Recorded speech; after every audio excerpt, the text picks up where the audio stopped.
Well, welcome everybody. Thank you so much for being readers of Big Man, and thank you for taking time out on your Sunday to hang out and talk a little bit about the poems and the work and to do some generative writing exercises based on the work in the book. Um, I do have a slide deck, so I'll try to get that loaded up for everyone to see. And then we'll just try to move briskly through it. And we've got time at the end, then we can do some sharing, some Q&A. Um, and that's it. Okay, so let me see if I can get this up on the screen. Um,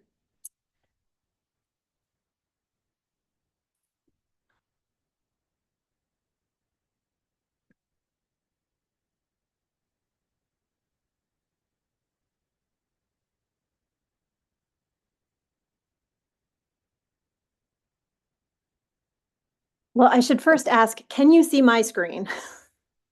You can. No, Okay. Wait, was that a yes or a no? no, we No. can't see Okay. anything. All Yeah. right, let me see if I can do this again. Okay. Oh, can you see that? Can you see? Oh, yeah, there we go. Okay, great. Okay, let me just try to make.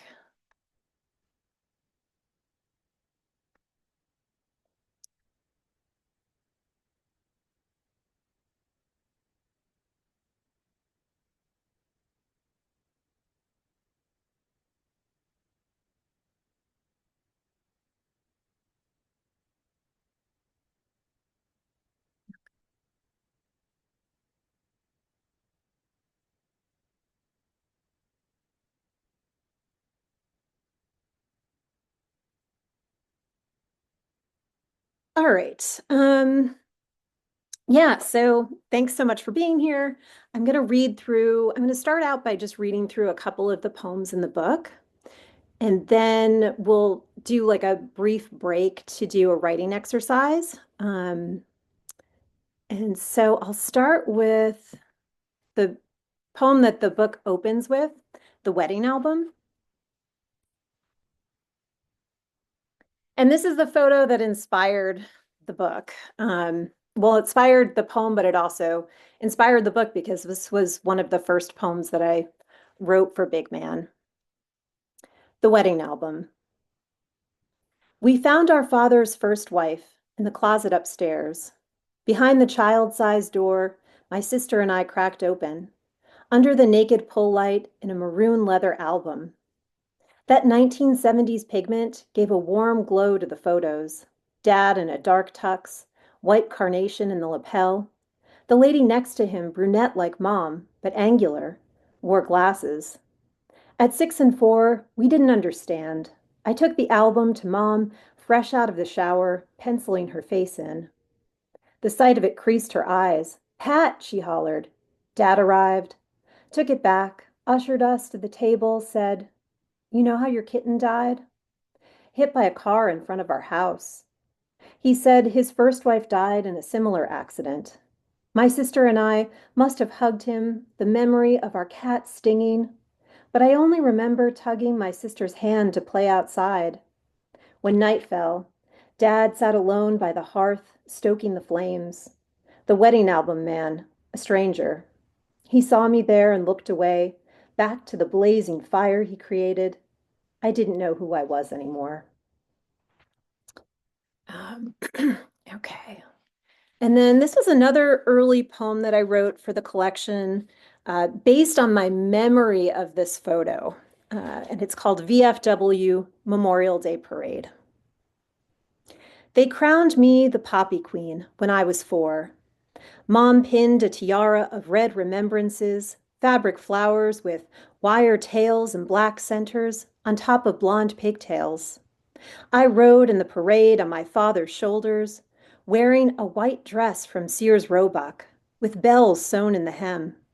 Dad wore his Vietnam veteran's hat, blue jeans, tinted glasses. My hands on his beard grasped the edge of a smile. We marched from Main Street to the VFW bar. We kids ran free in the yard, palms dropping potato chip alms to the outstretched arms of grass, while the bartender pulled draft after draft after draft for our dads. And then this next poem is also based on a photo. And this was a photo that appeared in the local newspaper where my dad grew up in Yonkers, New York.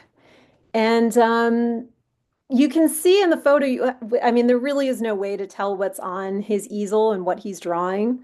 Uh, but I wrote the poem without looking at the photo first. I wrote the poem based on my memory of the photo. And this is how it came out. Portrait of a Father. The newspaper print shows Dad at an easel as a boy, with two girls watching, as if he were Picasso, his left arm over the canvas. He liked working with his hands, tinkering with gears, chopping wood, mending shirts with thread and needle. Can't say we inherited a piece of art, his paid medium, human, molding students into hands-on professionals. Some painted nails or cars, others entered culinary arts. My sister and I squint at the print to guess what he's making, but it's blanched by the flash. He'd barely started. And then the final poem in this section on photo poems is called Candid. And it's actually a poem that's not based on a photo in the traditional sense, but based on the last memory I have with my father. Candid. I made Dad a plate of sunny side up eggs, brought it to him on the overstuffed sofa, navigating furniture too large for a condo. The hutch behind his shoulder contained miniatures of his trips with Mom, swizzle sticks and Irish shot glasses, a Swiss woodsman nutcracker, pastel Bermuda cottages. In front of him, reruns of Seinfeld, election coverage, incontinence ads. Only the glass coffee table dared reflect his life back. He hid it beneath newspapers. He ate off a dish with a village painted on it, people laughing, festive houses. The runny yolks provided a sunny sort of day. He ate watching TV. I left him that way. I left him because he liked it that way. Closed his door slowly, peering through the crack. An aperture. I took his final photograph. Um, so those were all poems based on photos. And so I thought we would take a brief break to do a writing exercise based on photos. And I'm just going to check the chat quickly. Okay. Um, okay, cool. All right. Nobody has any serious questions here. All right, great. Okay, so we'll take 5 minutes to do a writing exercise. And the idea is to pick a photo from your phone or your memory of a photo. Um, and then kind of think about where there might be a turning point associated with that photo. Describe the image, who's in it, how does the scene feel, taste, smell, what's just happened, or what is about to happen. Okay, so I'll go ahead and set a 5 minute timer. And if you need to leave and get a snack or do a bathroom break, that's fine too. Okay, 5 minutes starting now.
Okay, there's about 1 minute left.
So that's the timer. I hope everybody got a little bit something down, at least the seed of a poem.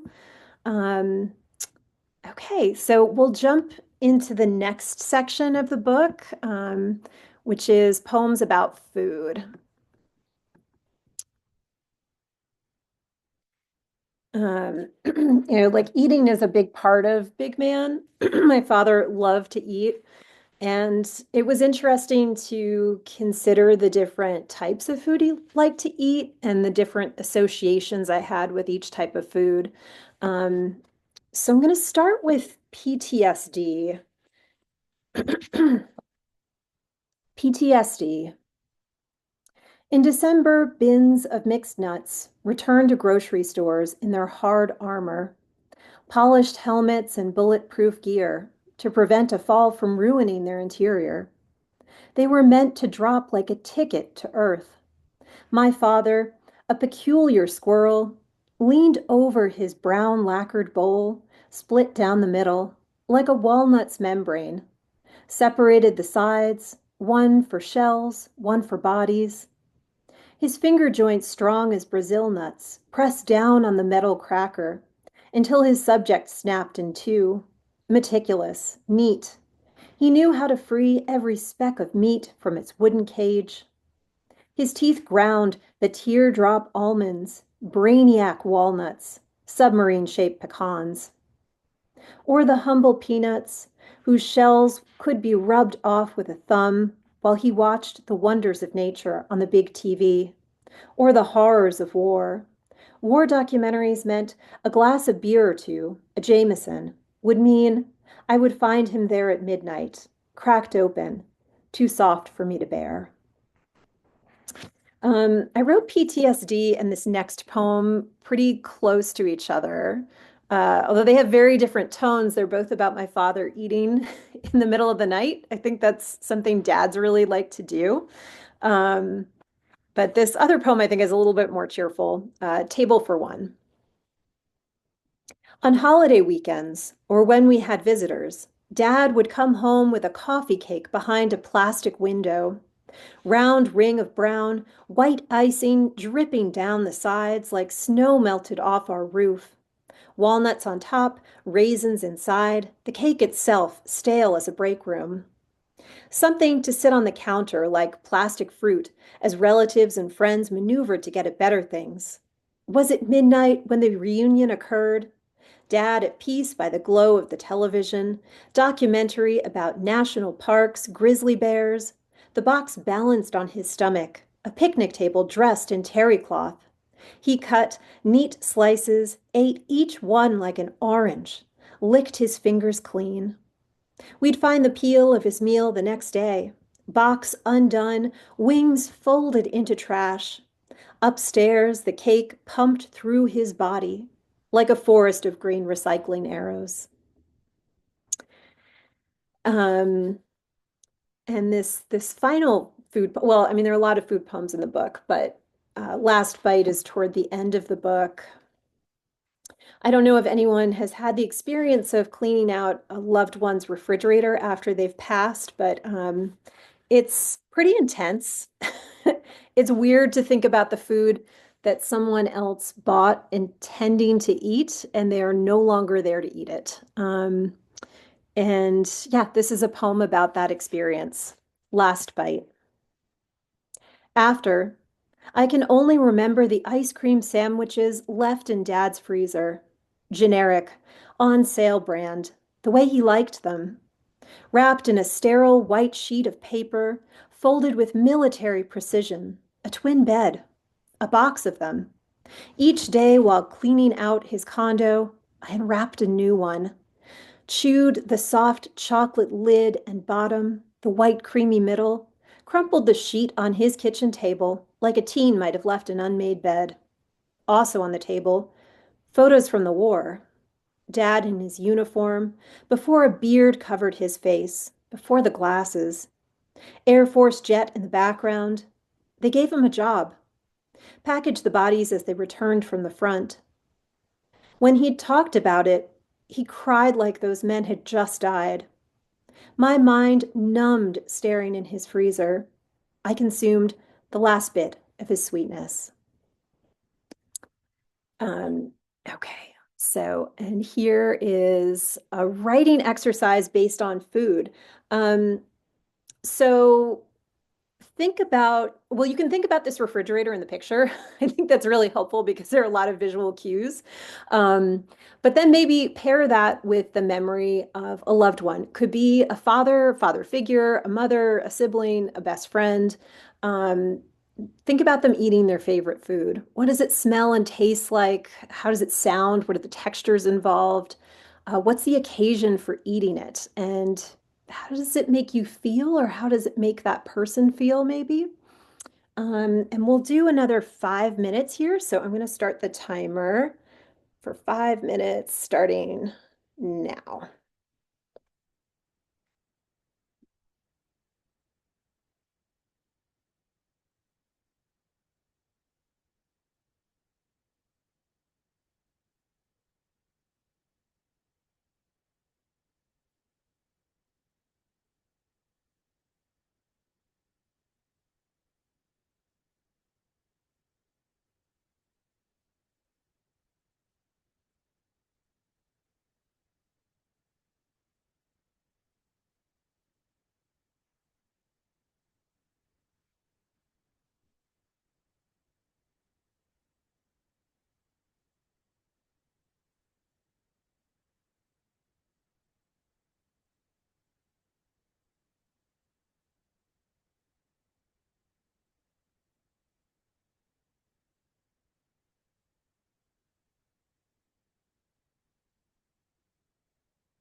Got about a minute left.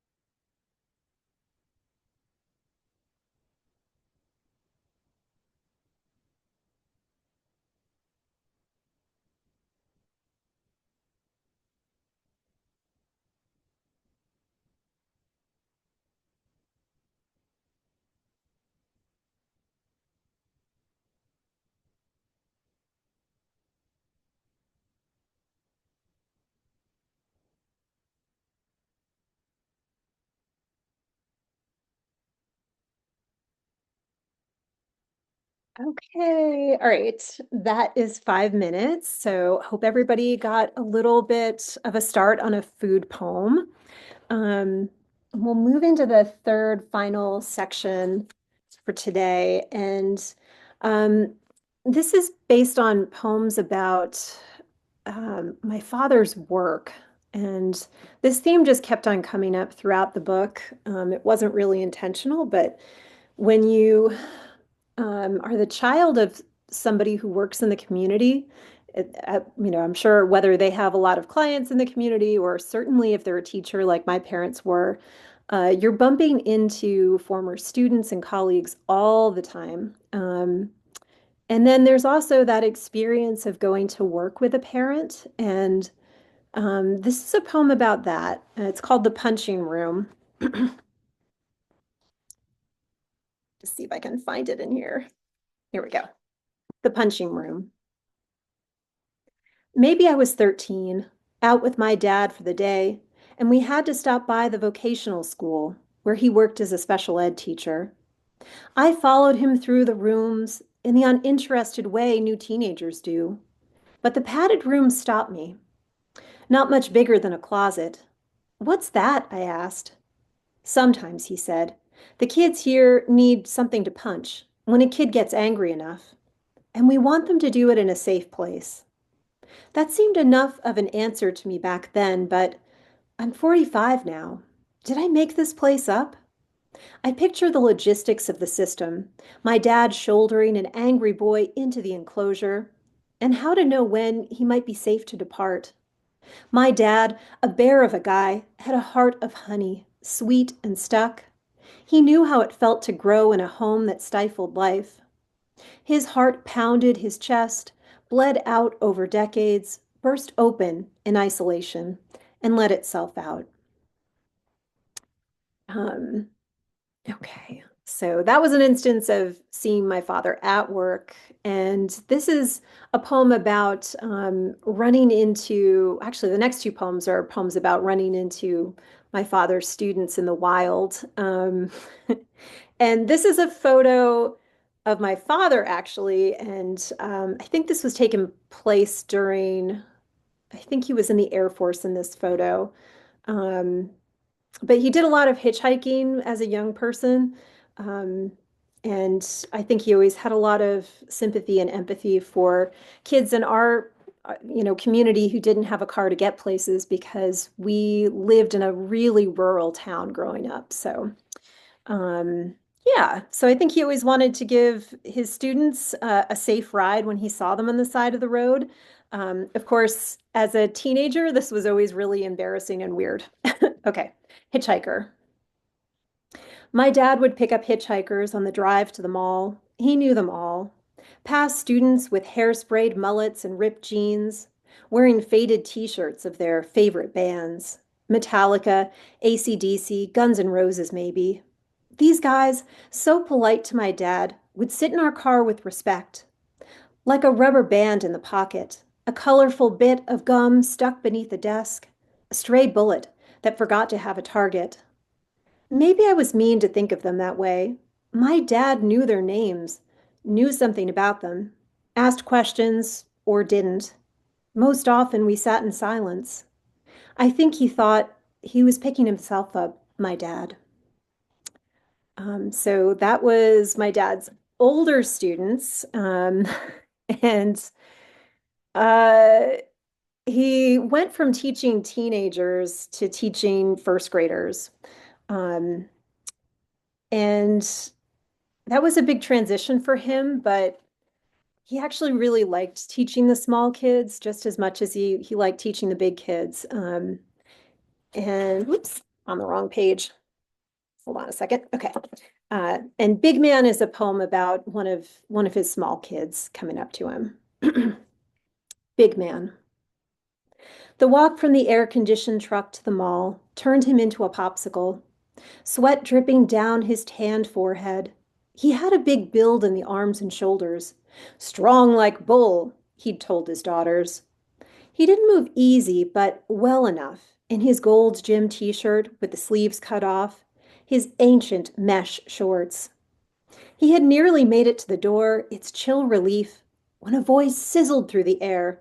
A 6-year-old girl exploded into him. Mr. Kemple, Mr. Kemple, Mr. Kemple, hollering like he was a celebrity, not her first grade teacher. She hugged his bad leg, wrapped around him like a band-aid, and for a moment he could acknowledge it.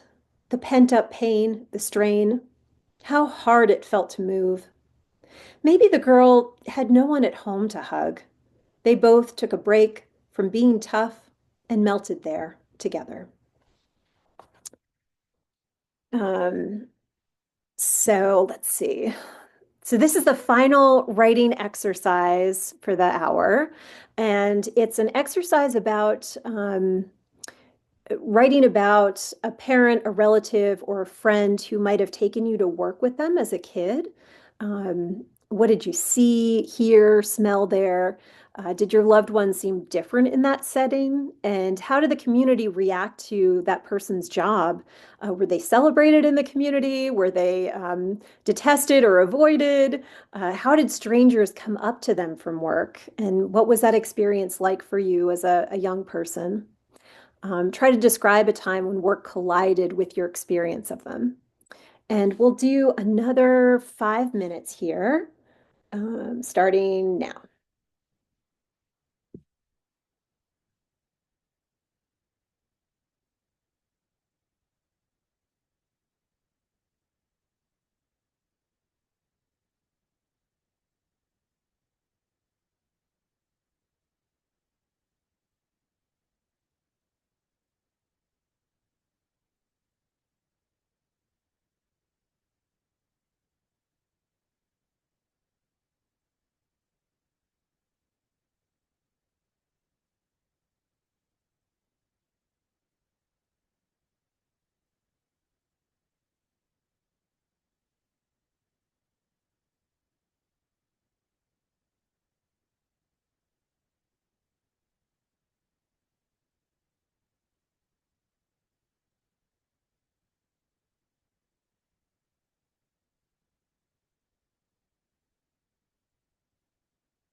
So we've got about 1 minute left to write.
Okay, that's it. I'm gonna stop sharing my screen here.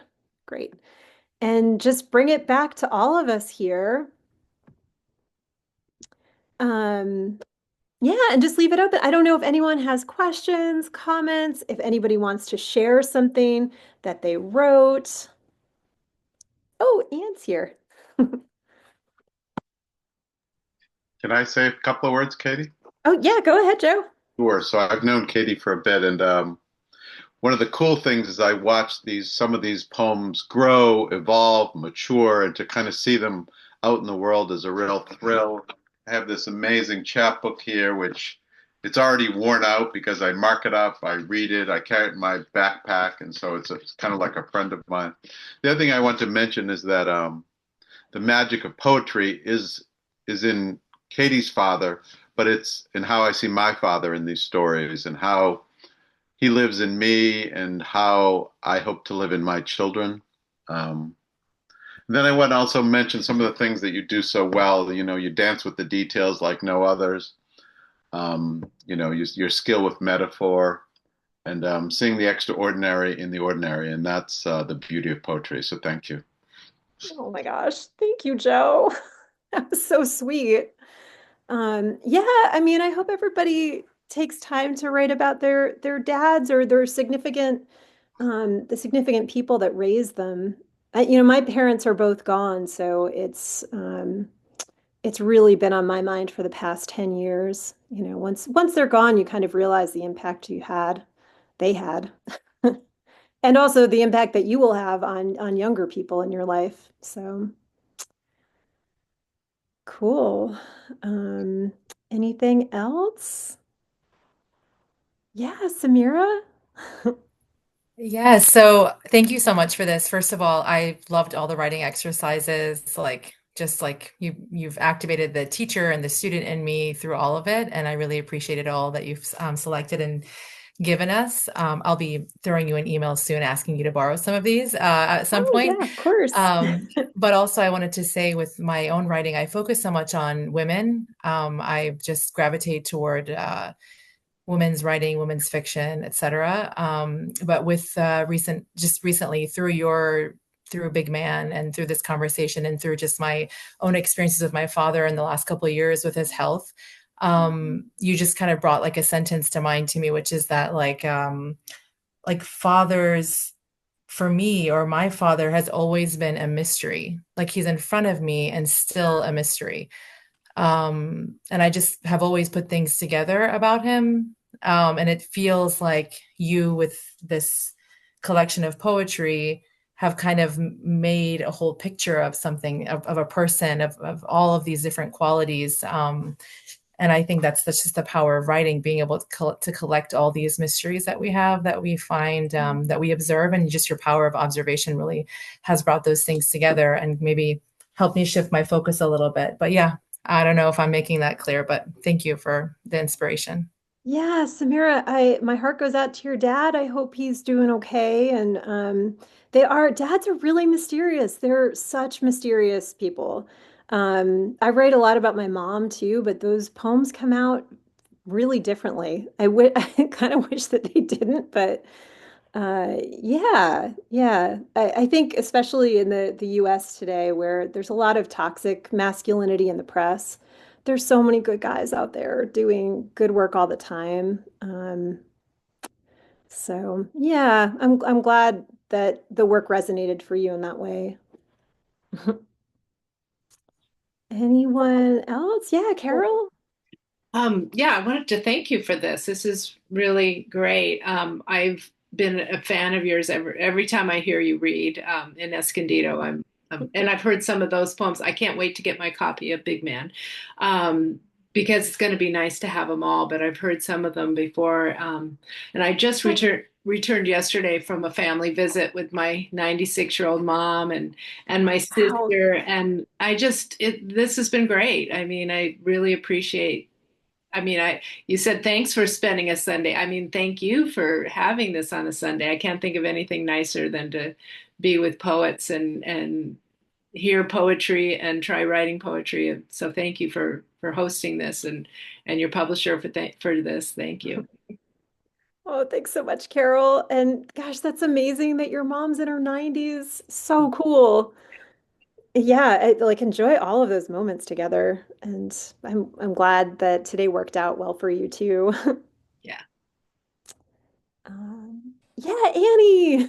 Yeah, I'm so glad I was able to come at least for part of this event. I think sort of building off what people have said about like the universality of dads. I think one that's part of why I really love the title Big Man because it's so specific to your father, but it's also like such I feel like everybody's dad is a big man to them, in one way or another. And I think this was the first time I heard the poem about the sort of your father picking up hitchhikers and how his work self collided with his family self in that way, and how your reaction to that was, of course, like intense embarrassment. Um, Yes. and like how that just makes sense because it's like those are two worlds that aren't supposed to collide. I think like when I was writing, one of the things that that prompt brought up for me was like the day I found out that it was almost impossible for my dad's workplace to hire an assistant for him because everyone was afraid of him. Um, and Oh, that was just like so jarring for me because I was afraid of him too, but I also loved him and I understood him. And that sort of was, I don't know, that moment of the work self and the family self like colliding in a way that feels just sort of jarring and wrong, was captured really beautifully in that poem. oh, thanks so much, Annie. Oh gosh, I hope that you take time to write about that experience. That is really tough. It like seeing the difference between your perception of your parents and the public's perception. Um, yeah, that's powerful stuff. Anybody else? Any parting words?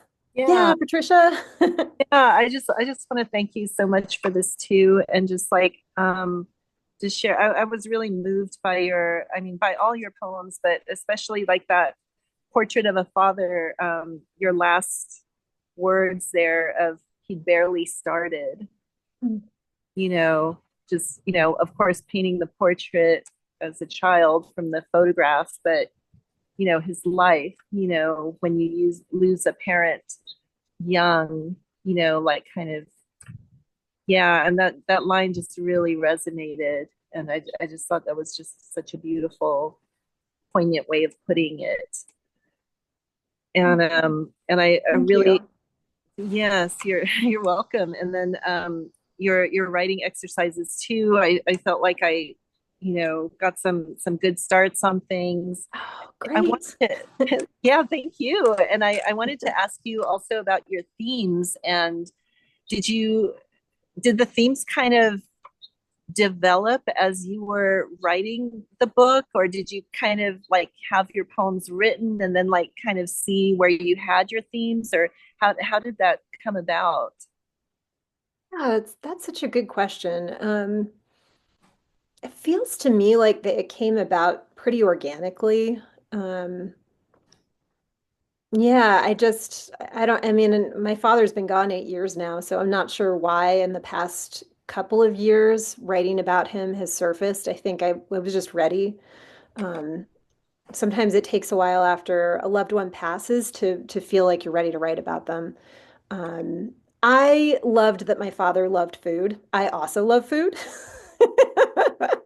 And in our house, it was always a little tricky because my mom was a lifelong dieter. And, it was like they were two really opposing people in terms of food and how they viewed it. And so growing up in the middle of that was just such an interesting experience, especially being a woman. I felt the pressure to, diet all the time and to not eat and to eat healthy or to eat diet foods like my mom did. But I saw in my father, like, somebody who just really, really loved food. And, even if he had to sneak donuts in the car by himself, he was still making time in his schedule to do that.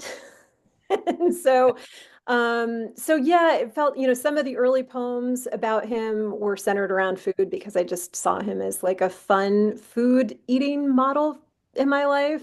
Yeah, he probably would have been healthier if he wasn't eating all of the crazy things he liked to eat, but he really loved those foods, and I always just wanted him to enjoy them, to not be nitpicked over them. The work stuff, yeah, it's funny, like the work poems, I don't know, those were just, memories of him interacting with the world that were uncomfortable for me. And that's usually a launch place for my poems, what makes me feel uncomfortable. Those thoughts that keep me up at night or I just chew on a lot. It can help to just write about them to understand why something made me feel uncomfortable. And I think like the hitchhiker poem, and that was definitely one of them. It was just like a weird experience as a kid, but also like how generous of my dad to just see these kids on the side of the road, know that they didn't have a ride to work and they needed one, because most of the time that's what it was. They needed to get to the gas station or the Pizza Hut or like wherever these kids were working, they needed to get there. They didn't have parents who could drive them, so um, yeah, kind of that difference between childhood, how you view it as a child or a teenager, and how you view it as an adult. I hope that answers your question. I don't know. Yes, yes, thank you. I'm sorry that you lost your dad young too. That's just terrible. It's hard when they leave before their time. Yes, yeah, it really is. But they, I mean, I don't know. It's like years and years later, like their presence, like they're always with you, like they just, and through writing and remembering, imagining, you can kind of bring them to life in different ways and kind of start seeing them in different aspects of their personality and like in ways that you couldn't have seen before, you know. Yeah. Yeah, totally. That's the benefit of age. And as we get older, we have the benefit of knowing those layers. Well, I don't want to keep people too long because I know it's Sunday and you all have exciting things to do. Like I have to clean the house after this call.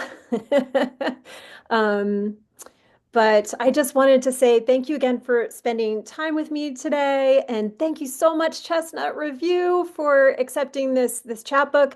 And another reminder, please, all of you send your work to Chestnut Review. Their chapbook deadline is this Wednesday, so submit to that. And also, we've got Maya Cheev here, and she is the author of this amazing chapbook. It's not going to come up well on my screen, but y'all, it's called Tan's Donuts, and it's such a brilliant read. She is such an amazing writer. So if you liked my book, pick up Maya's book too. It's just and it's about donuts. It's about a donut shop. I love donuts. My dad loved donuts. So there's the connection. Thank you, Katie. All right, cool. Maria, I don't know if you have any final Chestnut Review announcements or anything. No, just thank you all for coming. Thank you for being here. Chestnut people, thank you for showing up. And congratulations again, Katie. It was such a pleasure to work with you. I mean, I know that people often talk about the relationship that you have with a publisher or with an editor, but I mean the opposite is true too, right? It's just so great to work with somebody who's excited and who's thoughtful and communicative and really excited about showing up, doing the work, and really putting the best thing out there. So to work with you and with Maya was just amazing. Yeah, thank you so much. Oh, thanks everybody. Well, thank you for all the love. I have not read anything in the chat, so I'm sure I can get these from Maria afterwards, and I will go through them afterwards. But stay in touch, email me anytime, or find me on socials. Okay. Love to everybody. Write about your dads.